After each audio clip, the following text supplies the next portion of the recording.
Could any dinosaur truly stand against the apex predator of its age? The Tyrannosaurus rex towered as king, feared by everything that shared its world.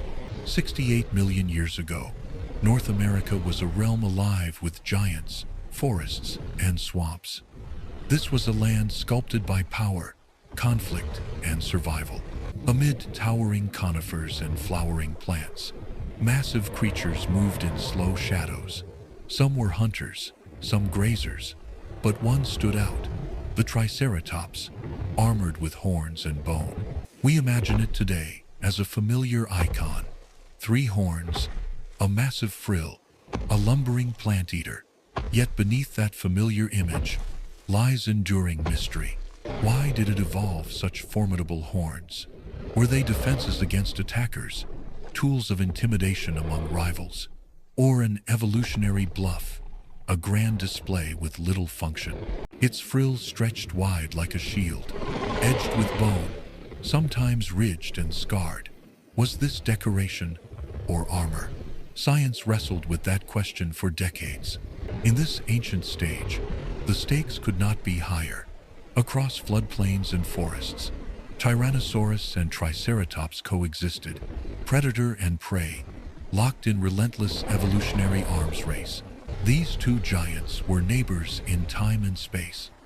They walked the same ground, drank from the same rivers, and inevitably clashed in brutal encounters. For many years, the story seemed clear.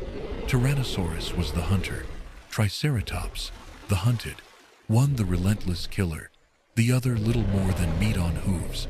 But the fossil record whispers a more complex truth. Bone by bone, scar by scar, it tells us this was not a one-sided confrontation at all. Triceratops may not have been just prey.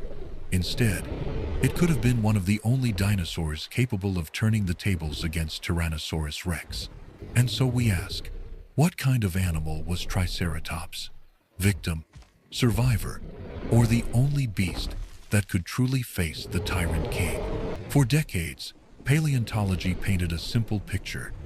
Triceratops was seen as a slow, heavy grazer, head down chewing plants, defenseless before the predator's crushing bite. The horns, many believed, were never used in combat. They were ornaments, evolutionary decorations. The frill, a colorful billboard for display, not a shield for survival. According to this older vision, Triceratops lived its life in submission. Its role in nature was clear: to feed the hungry king of predators. In public imagination, the outcome seemed predetermined. Tyrannosaurus strikes, Triceratops falls. The drama was already scripted, leaving no room for uncertainty or resistance. Museums displayed skeletons as frozen trophies, jaws agape, horns raised. Yet stories told visitors that these defenses were hollow. They were not weapons, but empty symbols. Some scientists argued that horns and frill existed only to impress mates, much like a peacock's feathers. Beautiful, yes, but biologically useless when danger arrived. For generations, children opened books, showing Triceratops cornered. Illustrations captured the predator's triumph, the herbivore collapsing beneath jaws built to shatter bone. The message was always the same: the king could not be challenged. No prey could resist.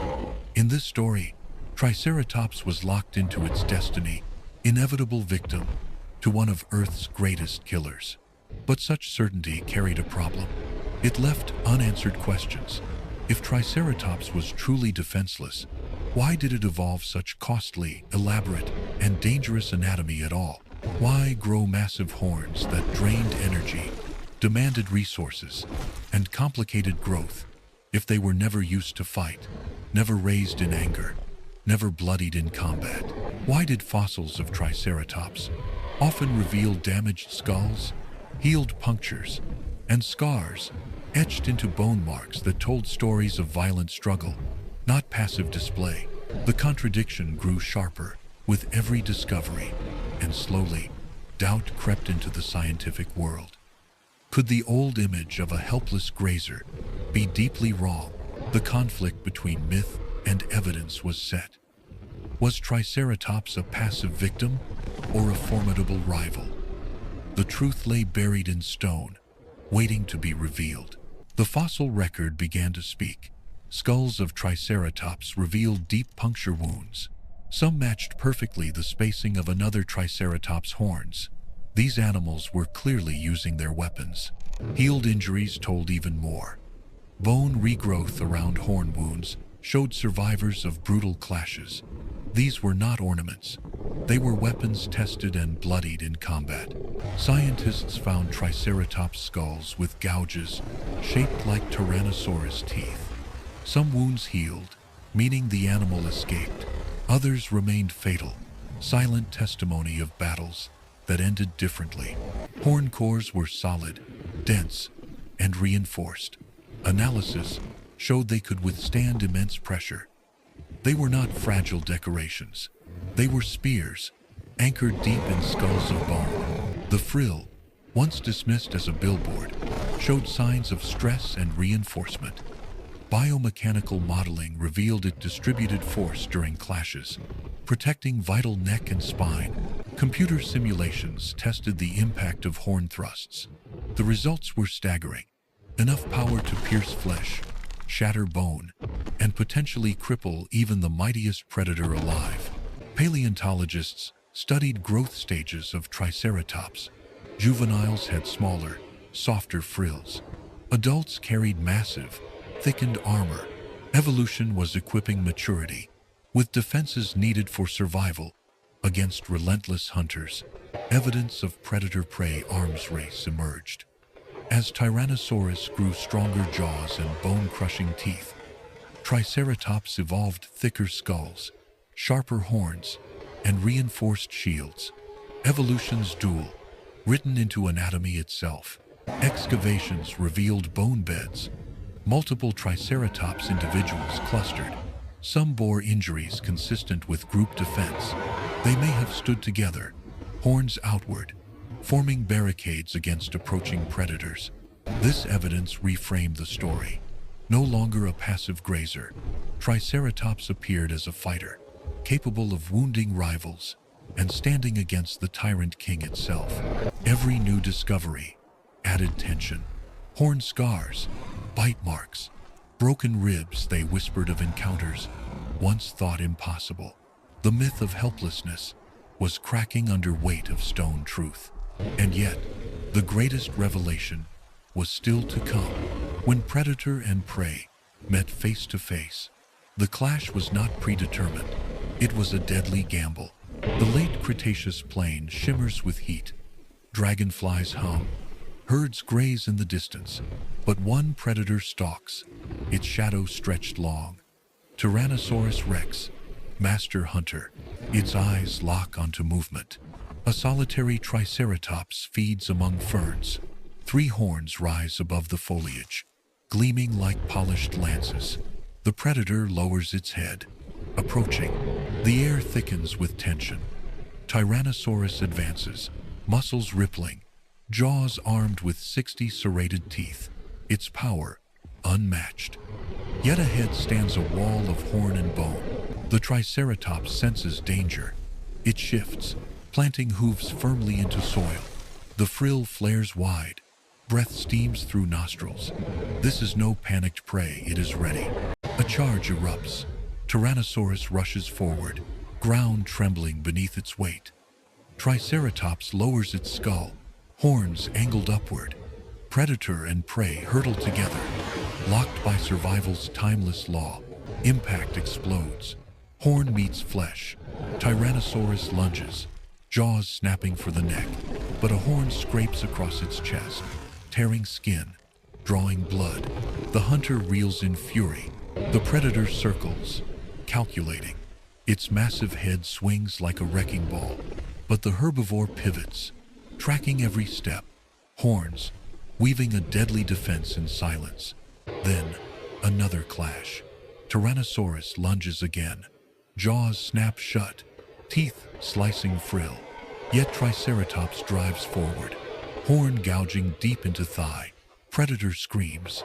Balance falters. Dust rises in storm. The duel is primal, brutal, unforgiving, neither combatant invincible. Tyrannosaurus, relentless jaws, Triceratops, spears of bone. The outcome teeters on a knife's edge, uncertain, unpredictable. This was the revelation. Triceratops was not helpless. It could kill. Its horns could pierce tyrant flesh. Its frill could absorb devastating blows.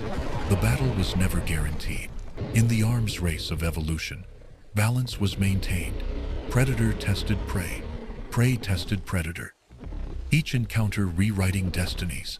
Each scar carried forward into the fossil record. Triceratops was the only herbivore powerful enough to meet Tyrannosaurus face to face, and sometimes to send the king limping away, bloodied but alive, defeated by its rival. The dust settles on the ancient plain. The predator retreats, wounded but alive. The Triceratops lowers its horns, victorious, a testament to evolution's unforgiving balance of power. Triceratops was not simply prey. It was survivor, fighter, equal. Its presence reshaped the ecosystem, forcing predators to respect, adapt, and risk everything in every deadly encounter. For millions of years, it thrived. Herds roamed the floodplains, horns glinting in sun, frills towering like banners, symbols of strength, resilience, and evolutionary mastery in bone and blood. Then came the end. 66 million years ago, a rock from space struck Earth. Fire, ash, and winter silenced the age of giants in a heartbeat. Yet fossils preserved its legacy. Every scarred skull, every horn fragment, every frill plate told us Triceratops' story. It was no victim. It was nature's armored survivor. Its bones continue to speak today. Scientists unearth secrets from stone, each discovery reshaping our understanding. Each fossil, a reminder that truth hides within scars of the past. In the eternal struggle of predator and prey, there are no kings without challengers, no hunters without rivals. Balance defines survival. Triceratops embodied that balance perfectly. And so, we leave the Cretaceous with a new vision, not of helplessness, but of defiance, not prey, but warrior. The rival who faced the king, Triceratops remains immortal, not just in museums or textbooks, but in imagination, a symbol of resilience, courage, and the enduring truth that no predator's rule is absolute.